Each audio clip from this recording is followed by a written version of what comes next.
اگر تو نبی کی محبت میں کسی کی پرواہ نہیں کرتا، میں تیری محبت میں کسی کی پرواہ بھی نہیں کروں گا۔ اور لگا چھاپا، اور چھاپا مارنے والوں میں ابو جہل، عتبہ، شیبہ، ربیعہ، ابو سفیان اس وقت تک مسلمان نہیں ہوئے تھے۔ آ کر اسما سے پوچھا کہاں ہے تیرا باپ؟ نبی کہاں ہے؟ کہا پتہ ہے۔ کہا پتہ ہے بتا۔ کہا بتاؤں گی تھوڑی، کافر کو پتہ نہیں بتاؤں گی، باقی تیری مرضی ہے۔ ادھر آ ستم کر ہم ادھر آزمائیں، تو تیر آزما ہم جگر آزمائیں۔ اب پڑ ڈالا ابو جہل نے۔ جب دوسرا تھپڑ مارنے لگا نا تو ابو سفیان نے ہاتھ پکڑ لیا۔ شرم کر، عورت ذات پہ ہاتھ اٹھاتا ہے، کوئی مکے کی روایت کا بھی خیال کر۔ ملتان والو، مجھے کہنے لگا مولوی صاحب اتنے سمجھدار ہو، کس رستے پہ نکل گئے ہو؟ میں نے کہا صدیق کی بیٹی کے تحفظ میں۔ صدیق کی بیٹی کا تحفظ، اس سے ملتا کیا ہے؟ اس پر اجر اور فضیلت کیا ہے؟ میں نے کہا دیکھ، اس چھاپا مارنے والوں میں اللہ نے ہدایت کی صرف اسی کو دی جس نے صدیق کی بیٹی کا دفاع کیا ہے۔ نہ ابو جہل کو ہدایت ملی، نہ عتبہ کو ملی، نہ شیبہ کو ملی، نہ ربیعہ کو ملی، ملی تو ابو سفیان کو۔ صرف ہدایت نہیں، صحابی بنا۔ صرف صحابی نے اس کے گھر کو دار الامن کہا۔ صرف دار الامن نہیں، حنین کی جنگ میں معاویہ کے والد ابو سفیان کو نبی نے مالا غنیمت کا امیر بنایا ہے۔ اور ہدایت بھی اسی کو ملتی ہے جو صدیق کی بیٹی کا دفاع کر رہا ہے۔ اور ان عمل سے رب نے بتایا ہے کہ صدیق کی بیٹی کے دفاع کی قیمت رب کی نظر میں اتنی بلند ہے، اتنی بلند ہے کہ وہاں ہدایت ملتی ہے اور 14ویں صدی میں ایسے لوگوں کی قبروں سے خوشبو آتی ہے۔ سبحان اللہ، اللہ۔ ہمیں کہتے ہیں کس رستے پہ چل رہے ہو؟ موت دیکھ کر بھی موت کے رستے پہ چلنا کون سی عقل مندی ہے؟ میں نے کہا ایئر ایشیا جہاز کو حادثہ ہوا، پی آئی اے کو بھی ہوا، اسلام آباد میں ایئر بلو کو بھی حادثہ ہوا، یہ راستہ تھا، کتنے سارے لوگ اس میں بیچارے چلے گئے۔ میں نے کہا موت کو دیکھ کر میں نے بڑے بڑے دانشوروں کو دیکھا کہ بائی روڈ سفر نہیں کرتے، جہازوں میں ہی جاتے ہیں۔ میں نے کہا جب تم موت کو دیکھ کے موت کا راستہ نہیں چھوڑتے، میں موت کو دیکھ کر صدیق کی چوکیداری کیسے چھوڑ دوں؟ اللہ اللہ، کہ اس نے تو اپنا سب کچھ لٹایا ہے۔ پروانے کو چراغ، بلبل کو پھول، بس صدیق کے لیے ہے خدا کا رسول بس۔ اور لیا ہے نبی کو لے کے چلے ہیں، چلے گئے۔ ایک کہتے صدیق خلافت لے گیا، میں نے انی دیا اٹھے دے پورا نبی کو لے گیا۔ تو خلافت کے مسئلے پہ پڑا ہوا ہے، ادھر نبی کو ہی لے گیا اور لے کے بھی گیا۔ صدیق نیچے ہو، کندھے پہ بیٹھنا ہے نا۔ ربا کیوں کہ نیچے ہو کہ آج میں نے تجھے اونچا کرنا ہے۔ اور کندھوں پہ بیٹھے اور بلا فصل لگ رہے تھے، کوئی فاصلہ ہی نہیں، کوئی فاصلہ نہیں۔ اور بلا فصل تو اتنی بدی چیز ہے، جس نے آج بھی نبی کے ساتھ بلا فصل دیکھنا ہے وہ صدیق کو دیکھ لے، آج بھی اپنی آنکھوں سے، اور ایسے سو رہا ہے۔ آپ کو پتا ہے نا مردے کو قبر میں لٹانے کا سنت طریقہ، اسے کروٹ کے بل لٹایا جائے، پیٹ بھی قبلے کی طرف ہو، سینہ بھی قبلے کی طرف، چہرہ بھی قبلے کی طرف۔ دیکھو نا بدر میں کتنے سو رہے ہیں، ان کا چہرہ بیت اللہ کی طرف ہے۔ احد میں جو سو رہے ہیں ان کا چہرہ بیت اللہ کی طرف ہے۔ بدر میں، احد میں، تبوک میں، حنین میں، جو کربلا میں بھی سو رہے ہیں ان کا چہرہ بھی بیت اللہ کی طرف۔ ساری دنیا میں مسلمانوں کی قبریں ہیں، وہ اپنی قبروں میں سو رہے ہیں، ان کا چہرہ بیت اللہ کی طرف ہے نا۔ لیکن کائنات میں ایک ابو بکر کو یہ فضیلت حاصل ہے، وہ اپنی قبر میں سو رہا ہے، اس کا چہرہ بیت اللہ کی طرف بھی ہے اور اس کا چہرہ رسول اللہ کی طرف بھی ہے۔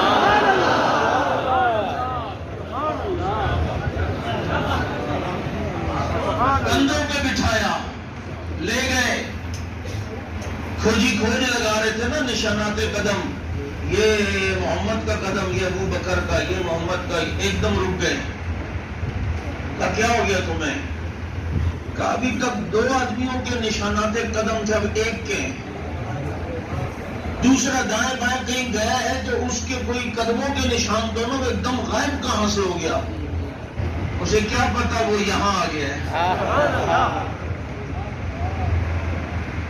میں کہا کرتا ہوں، میں بیت اللہ میں طواف کر رہا تھا، مقام ابراہیم پہ میری نظر پڑی. میں نے سوچا یہاں صدیق نے بھی طواف کیا، اس کے ذہن میں بھی آیا ہوگا ربا اس پتھر کی کیا کوالٹی ہے تو نے اپنے گھر میں جگہ دی. آواز آئی ہوگی صدیق یہ عام پتھر نہیں، اس کی پشت کو سونگ، اس کی پشت سے میرے خلیل کے قدموں کی خوشبو آ رہی ہے. اس نے میرے ابراہیم کے بوجھ کو اٹھایا ہے، سونگ ذرا اس کی پشت کو، اس کی پشت سے میرے خلیل کے قدموں کی خوشبو آ رہی ہے، اس لیے سے میں نے بیت اللہ میں جگہ دے دی. میرا وجدان کہتا ہے پھر صدیق نے بھی زلفوں کو جھٹک کر آسمان کی طرف دیکھتے ہوئے ناز و نخروں میں کہا ہوگا ربا اگر وہاں سے تیرے خلیل کے قدموں کی خوشبو آ رہی ہے تو پھر یہاں سے تیرے حبیب کے قدموں کی خوشبو آ رہی ہے. پھر میں کہ اسے بیت اللہ میں جگہ دے دی، تجھے روضہ رسول اللہ میں جگہ دے دی. اب قدم جو نشانات قدم نظر آ رہے تھے وہ کس کے تھے؟ بولو نا، جو ایک آ رہے تھے اب ایک آدمی کے، وہ کس کے تھے؟ کس کے تھے؟ یہ رب نے ماحول بنا کر بتایا جس نے نبی تک پہنچنا ہے صدیق کے نقش قدم پہ چل کے آئے گا تو نبی کو پائے گا. لے گئے جا کے سلا دیا، جھولی میں لٹا دیا، سلا دیا. میں اور تو چاند دیکھتے یوں کر کے، صدیق دیکھتا تھا یوں کر کے. اصل میں صدیق کا جو کچھ تھا نا وہ نبی کی جھولی میں ڈالا، تو رب نے کہا میرا بھی جو کچھ ہے میں نے آج تیری جھولی میں ڈالا. تیرا سب کچھ میرے محبوب کی جھولی میں، میرا سب کچھ ہے صدیق آج تیری جھولی میں. اور بدلہ چکاؤں گا. 3 دن میرے محبوب کو اپنے قدموں میں سلایا نا، قیامت تک تجھے اس کے قدموں میں سلا دوں اور بلا فصل سناؤں گا، بلا فصل، تاکہ دنیا کو پتہ چلے کہ نبی کے بعد اگر اس امت میں کوئی ہے تو ابو بکر صدیق ہے. دمادم مست کلندر صدیق دا، صدیق دا، صدیق دا، پہلا نمبر. رفیق صاحب مجھے کہنے لگا تم علی کا 4تھا نمبر مانتے ہو؟ میں نے کہا جی الحمدللہ. پھر کہا ابو بکر کا اگر ہم کہیں 4تھا نمبر تو آپ کو تکلیف نہیں ہوگی؟ میں نے کہا نہیں ہوگی. میں نے کہا سن بات سن، چل بات سن، ہم ابو بکر کا 4تھا نمبر مانتے ہیں. کہتے مطلب ہوش میں تو ہو. میں نے کہا پہلے بے ہوش ہوتے تھے لیکن جب سے حق نواز کو سنا ہے تو ہوش ہی ہو چکا. نعرہ تکبیر، شان صحابہ، شان صدیق اکبر. دھیان سے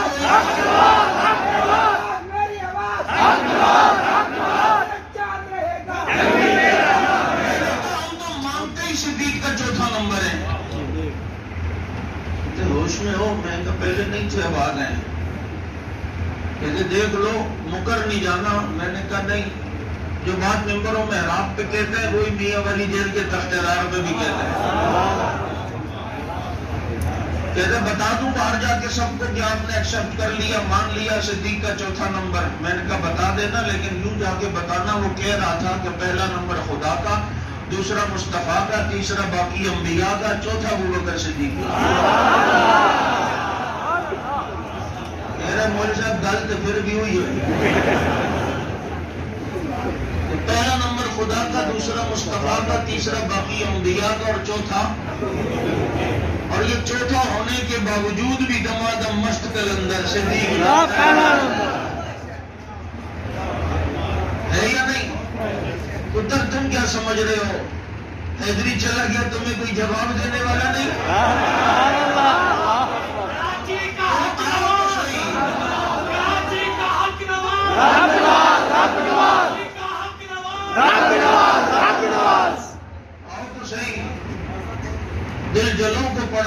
سے کام نہیں، جلا کے راکھ نہ کر دیں صحابہ کے غلام نہیں۔ ادھر ایک نے کہا یہ گھڑی کو دیکھ کے نہ کہتا ہے دیکھو 5 کے فاصلے سے 5 بھی ثابت ہے اور یہ 12 ہے تو 12 بھی ثابت ہے، اور 3 سوئیاں تبرہ کرنے لگا ثلاثہ پر، یہ 3 سوئیاں بھی یہ ٹکتی نہیں ہے ایک جگہ۔ میرا اگر جھنگ پروگرام تھا، میں نے کہا بابو یہ 3 نہ ہونا، نہ 12 خبر دیتے نہ 5 خبر دیتے۔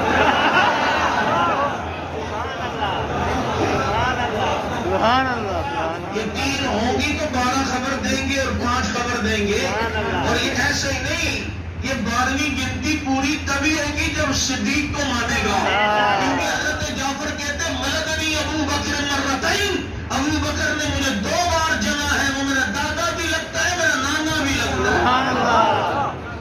میری آواز آج صدیق اکبر علیہ السلام پر اعتراض۔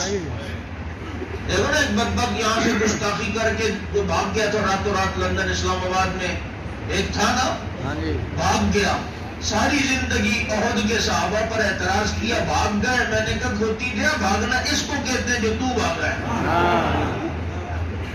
بھاگنا اس کو کہتے ہیں۔ وہ بھاگے تو نہیں تھے، جو پیچھے ہوئے پیچھے ہو گئے، پھر آگے آ گئے۔ اسی کو تو اقبال نے کہا ہے پلٹ کے جھپٹنا، جھپٹ کے پلٹنا، لہو میں رکھنے کا ہے ایک بہانہ۔ وہ بھاگے نہیں، بھگانے والے ہیں، وہ بھگانے والے۔ اس لیے مجھے کہنے لگا کراچی میں پولیس صاحب تھے، کہہ رہے ہمارے علاقے میں ایک آدمی نے سوال کیا، بڑا پریشان کیا ہوا ہے کہ جی صدیق کے دربار میں آئی بیٹی اور انہوں نے کچھ دیا نہیں تو حدیث سنا کے رخصت کر دیا۔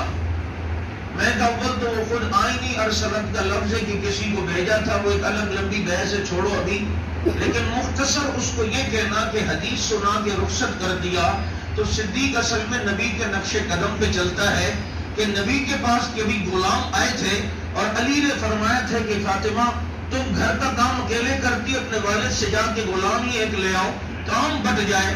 بیٹی گئی، دیکھا لوگے تو آ گئی، نبی نے دیکھ لیا، بعد میں نبی آئے کہ بیٹی کیوں آنا ہوا، اپنی حالت دکھا رہے، ابا جان چکی خود چلاتی ہوں، یہ فاطمہ کے نرم و نازک ہاتھ دیکھے گڑے پڑ گئے ہیں، کپڑے میلے رہتے ہیں، جھاڑو بھی خود لگاتی ہوں، حسنین کو سنبھالتی ہوں، علی کی خدمت کرنی پڑتی ہے، گھوڑے کا چارہ بھی خود تیار کرنا پڑتا ہے، ابا جان تھک جاتی ہوں، ایک غلام کے پاس آئے ہیں تو ایک غلام مجھے بھی دے دیں۔ تو پتہ ہے نبی نے دنیا نہیں دی، غلام نہیں دیا، حدیث سنائی، بیٹا رات کو سوتے ہوئے 33 بار سبحان اللہ، 33 بار الحمدللہ، 34 بار اللہ اکبر پڑھ لیا کرو، یہ غلام سے بہتر ہے۔ میں نے کہا بیٹی نے اپنا دکھڑا رکھا، باپ نے حدیث سنا کے رخصت کیا تو صدیق نے بھی حدیث سنا کے رخصت کیا۔ صدیق نے بھی بولو حدیث سنا کے۔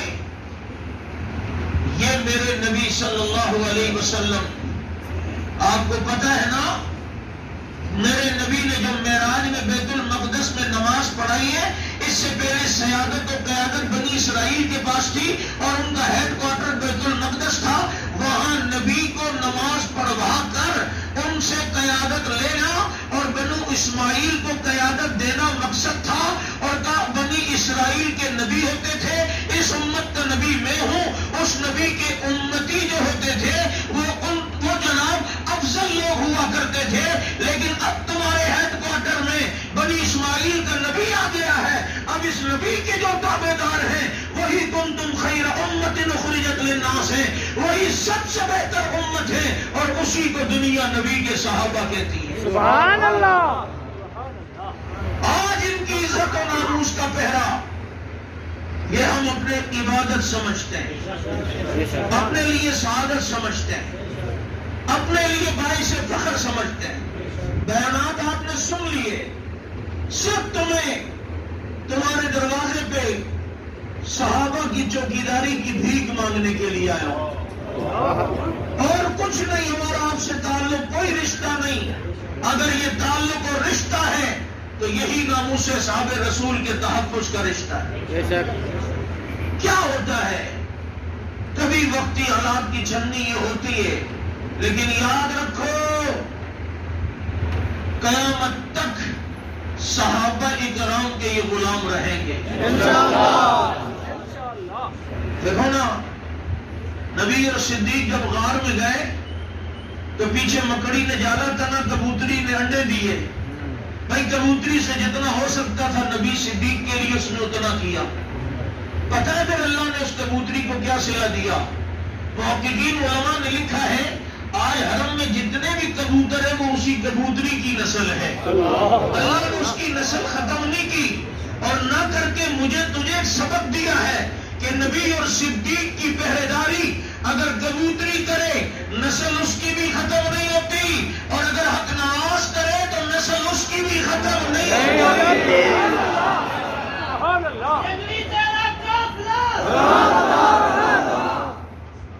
یہ قافلہ یہاں سے وہاں تک آج دیکھو ہم پاکستان کے آئین میں رہتے ہوئے جدوجہد کر رہے ہیں. کوئی شدت پسندی ہمارے اس موقف میں، ہماری اس پالیسی میں شامل نہیں ہے. صاف تازہ بات ہے. جس چیز کو مانتے ہیں برملا کہتے مانتے ہیں، جس کو نہیں مانتے برملا کہتے نہیں مانتے. یہی قانون کا سہارا لے کر آج آپ کی قیادت کی بصیرت کسی اور کو آگے کر کے آج دیکھ لے اسمبلی کے اندر بھی حق نواز گونج جائے. اور آج پارلیمنٹ میں سینٹ کے اندر اس پر بحث ہونی تھی، لیکن ابھی آتے وقت تک کی اطلاع یہ تھی کہ آج یہ ایجنڈا بل کا نہیں رکھا گیا. اب آئندہ کسی وقت سینٹ کے اجلاس میں رکھا جائے گا. آپ اس بل کے تحفظ کے لیے میدان میں نکلیں گے؟ یہ اتنی آسانی سے نہیں ہوا، اس کے پیچھے بڑی قربانیاں ہیں. ہزاروں شہداء ہیں، ہزاروں لوگوں کی اسیریاں ہیں، ہزاروں لوگ پیچھے دعائیں کرنے کے لیے بیٹھے ہوئے ہیں. جدوجہد ہے، محنت ہے.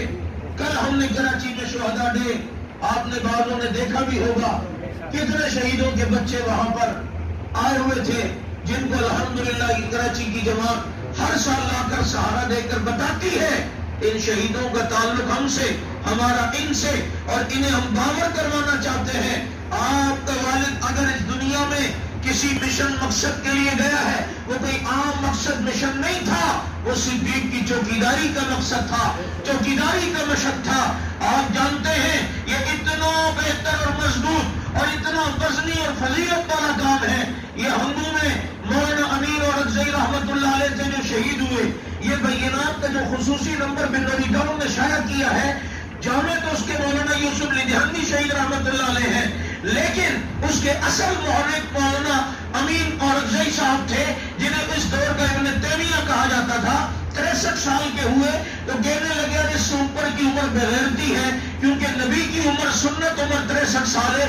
اللہ نے 63 سال میں شہادت کی موت دی، اور آخری حدیث جو انہوں نے پڑھائی کیا تھی، لا ایمان لمن لا غیرت لا، اس میں ایمان نہیں جس میں غیرت نہ ہو. چنانچہ ان کے یہاں میں گیا، ان کے بڑے بیٹے نے بتایا کہ کچھ صاحب دستار اور جبہ میرے والد کے پاس آئے اور آ کر کہا کہ ابا جان، حضرت آپ کو ہم نے دیکھا آپ یہ صحابہ والوں کے ساتھ ہوتے ہیں، یہ چھوکرے چرسی ان کے ساتھ، آپ جیسے عالم سنجیدہ جچتا نہیں ہے کہ ان کے ساتھ ہو.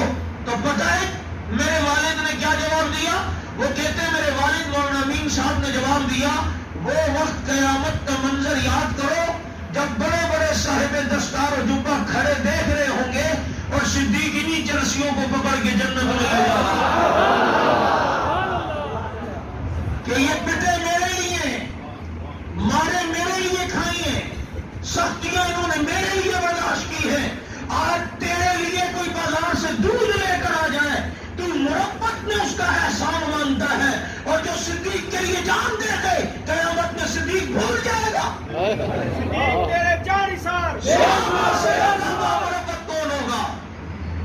ہم یہاں گراتے وزارتیں دیکھ کر نہیں آئے، ہم یہاں پر عہدے دیکھ کر نہیں آئے، وہ ہے ہی نہیں. ہم یہاں عبدالغفور ندیم کی قبر کی خوشبو سون کے آئے، شمس الرحمان معاویہ شہید کی قبر کی خوشبو سون کے آئے، علامہ حیدری شہید کی قبر کی خوشبو سون کے آئے ہیں.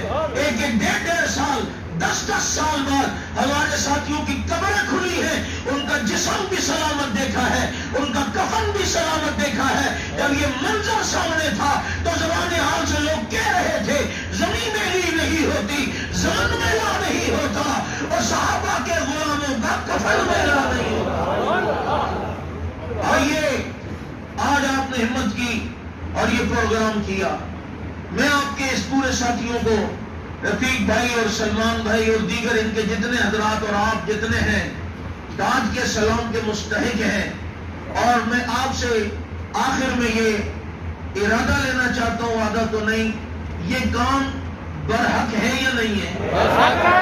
جب برحق ہے تو اس کا ساتھ دو گے؟ انشاءاللہ، ساتھ دو گے؟ انشاءاللہ، دو گے؟ انشاءاللہ۔ ٹھیک ہے جیسے بھی ہوں، لیکن یہ سچ ہے کہ خطرہ اغیار بہت ہے، پر کیا کرے صحابہ سے پیار بہت ہے۔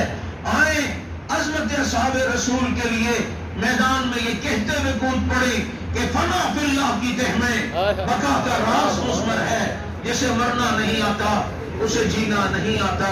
وآخر دعوانا الحمدللہ رب العالمین۔